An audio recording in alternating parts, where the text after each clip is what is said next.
कदाचित निवडणुकीतली परिस्थिती पाहून दादांचा संयम जरा थोडासा कमी झालेला मला वाटतोय. त्यामुळे अजितदादा बोलतात, माझं काम बोलतं, अजितदादा बोलतात. पण मला या ठिकाणी सांगितलं पाहिजे की खरं म्हणजे या निवडणुकीमध्ये आम्हाला आधी हे लक्षात आलं होतं की पुणे असेल, पिंपरी चिंचवड असेल, या ठिकाणी आम्ही युतीने लढू शकत नाही, कारण आम्ही दोन्ही स्ट्रॉंग पार्टी आहोत. BJP नंबर 1ची पार्टी आहे.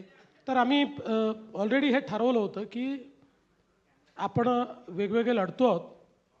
आणि मी असं सांगितलं होतं की जिथे आपण लढतो आहोत तिथे आपण मैत्रीपूर्ण लढती असं समजूया आणि एकमेकावर, एकमेकाच्या पक्षावर टीका करू नये.